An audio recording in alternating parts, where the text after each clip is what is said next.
আজকে আমরা শিখবো কিভাবে ইংলিশে আমরা আমাদের ডেইলি রুটিন নিয়ে কথা বলতে পারি। এটা কিন্তু অনেক কমন একটা প্রশ্ন, তাই না? অনেকেই আপনাদেরকে জিজ্ঞেস করতে পারে যে আপনি সারাদিন কি করেন। আইএল স্পিকিং টেস্টেও কিন্তু এটা খুবই কমন একটা প্রশ্ন। আপনাকে বলবে describe your daily routine, and আপনাকে পুরো রুটিনটা ইংলিশে বর্ণনা করতে হবে। সো আজকে আমরা 20টা কমন সেন্টেন্সেস বা 20টা কমন বাক্য শিখবো, যেই বাক্যগুলোর মধ্যে একটু একটু চেঞ্জ আনলেই কিন্তু আপনি আপনার রুটিনটাও ডিসক্রাইব করে ফেলতে পারবেন। চলুন আমরা একটা একটা করে বাক্যগুলো দেখে নিই। প্রথম বাক্য, I usually wake up at 8 o'clock. The first thing I do is check my phone. I usually wake up at 8 o'clock বলতে আপনি মিন করছেন যে আপনি সাধারণত সকাল 8টার দিকে ঘুম থেকে উঠেন, আর ঘুম থেকে ওঠার পর একদম প্রথম যা করেন সেটা হলো আপনি আপনার ফোন চেক করেন। এটা কিন্তু ভালো হ্যাবিট না, কিন্তু তাও করলে আমরা অনেকেই হয়তো বা এটাই করি, ঘুম থেকে উঠে ফার্স্টে ফোন চেক করি। সো এখানে কিন্তু আপনি সেন্টেন্সটা খেয়াল করে দেখেন, I usually wake up at 8 o'clock। আপনি কিন্তু এই সেন্টেন্সটাকে আপনার রুটিন অনুযায়ী চেঞ্জ করে ফেলতে পারবেন। আপনি হয়তো বা বলবেন I usually wake up at 9 o'clock, I usually wake up at 5 o'clock। So আপনি আপনার রুটিন অনুযায়ী জাস্ট স্ট্রাকচারে একটা জিনিস পাল্টিয়ে ফেললেই কিন্তু এটা আপনার রুটিনের অংশ হয়ে যাবে। The first thing I do is check my phone. আপনি ঘুম থেকে উঠে প্রথম কি করেন? আপনি যদি অন্য কিছু করেন তাহলে আপনি সেটা বলবেন। The first thing I do is make my bed. The first thing I do is drink some water. So আপনি আপনার রুটিন অনুযায়ী প্রত্যেকটা চেঞ্জ করে ফেলবেন। চলুন এর পরের বাক্যটা দেখি। Then I brush my teeth and wash my face. এরপরে আমি দাঁত ব্রাশ করে হাত মুখ ধুয়ে নিই। এরপরে আমি কি করি? After that I make my breakfast. মানে এরপরে আমি আমার সকালের খাবার রেডি করি। খেয়াল করে দেখবেন রোজার সময় কিন্তু এই স্টেপটা পাল্টিয়ে যাবে, রাইট?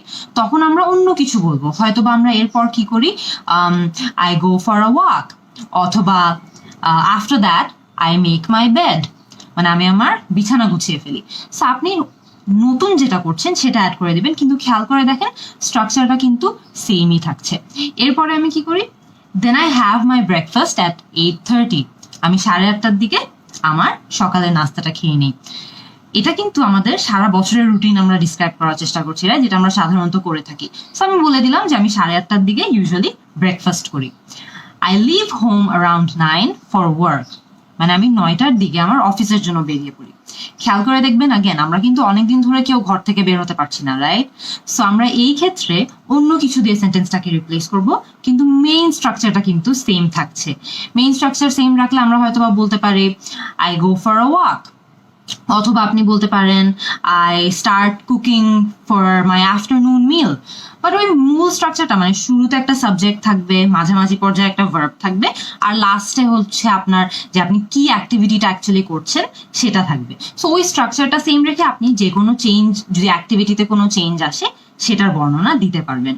তো আমরা ধরে নিই যে আমরা সবাই কাজে যেতে পারছি। এরপরে আমরা কি বলবো? I go to work by a bus. আমি বাসে করে কাজে যাই। আপনি যদি গাড়ি করে যান আপনি হয়তো বা বলবেন I go to work by a car. আপনি যদি রিক্সা করে যান I go to work by a rickshaw. এভাবে কিন্তু আগেন দেখেন স্ট্রাকচারটা কিন্তু একদমই সেম থাকছে। আপনি জাস্ট একটা দুটো শব্দ আপনার রুটিন অনুযায়ী পাল্টিয়ে ফেলছেন। এরপরে আমরা অফিসে পৌঁছে গেলাম। তারপরে আমাদের রুটিন কি? Once I reach office I note down my tasks and get to them. আমি অফিসে পৌঁছাবার পর আমার সারাদিনের কাজগুলো নোট ডাউন করি, কোনো একটা জায়গায় লিখে ফেলি এবং শুরু করে দিই। গেট টু দেম, এই ফ্রেজটা মানে কি, বা এই শব্দগুলো মানে কি জানেন? এই গেট টু দেম এটার মানে হলো শুরু করে দিই। আমি গিয়ে আমার সারাদিনের কাজগুলো নোট ডাউন করি, and I get to them মানে সাথে সাথে শুরু করে দিই। এরপরে আমি কি করি? I usually have my lunch around 2 PM। আমি সাধারণত অফিসে আমার লাঞ্চ 2টার দিকে করে ফেলি। এরপরে I wrap up my work around 6 PM and leave the office around 6:15 PM। Wrap up মানে কি জানেন? র্যাপ আপ মানে হলো শেষ করে ফেলা। এটাও কিন্তু একটা নতুন ফ্রেজ শিখলাম আমরা। I wrap up my work around 6। আমি 6টার দিকে আমার সব কাজ শেষ করে ফেলি এবং 6:15টার দিকে অফিস থেকে বেরিয়ে যাই বাসার জন্য।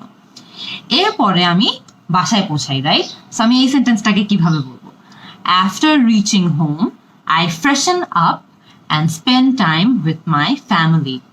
মানে আমি বাসায় গিয়ে ফ্রেশ হয়ে যাই। ফ্রেশন আপ মানে কি জানেন? হাত মুখ ধুয়ে একটু মোটামুটি ক্লিন হয়ে যাই।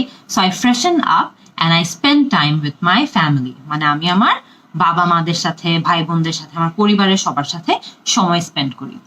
এরপরে আমি কি করি? এরপরে হয়তো বা আমরা আমাদের বাবা মাদের সাথে আরো কিছু সময় স্পেন্ড করি, রাইট?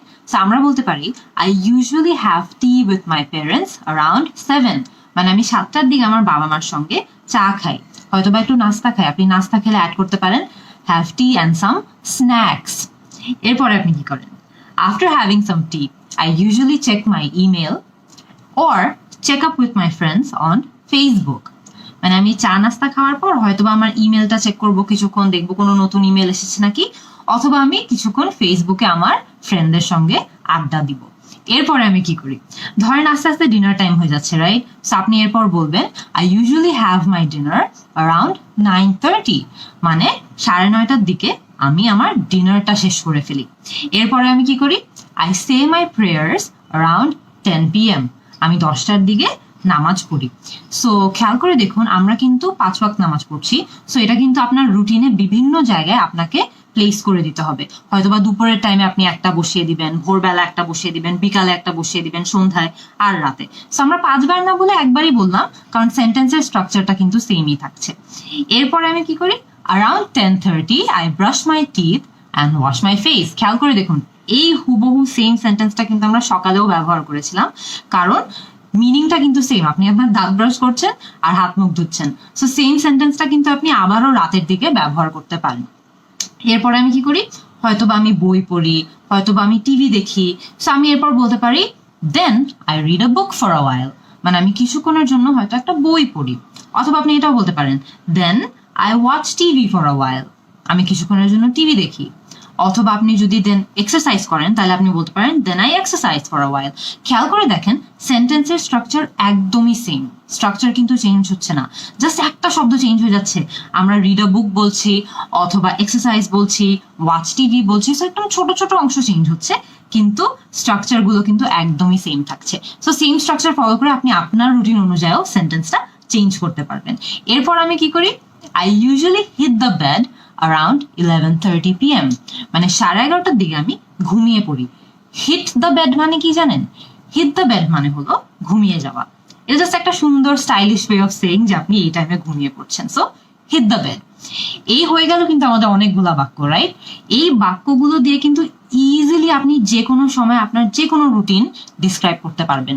ডেইলি রুটিনের ক্ষেত্রে জাস্ট আপনি ডিফারেন্ট কি করেন বা আপনি আলাদা কি করেন, ওই ইনফরমেশনটা দিয়ে স্ট্রাকচারে অল্প একটা দুটা শব্দ চেঞ্জ হবে, কিন্তু মূল স্ট্রাকচারটা কিন্তু সবসময় সেম থাকছে।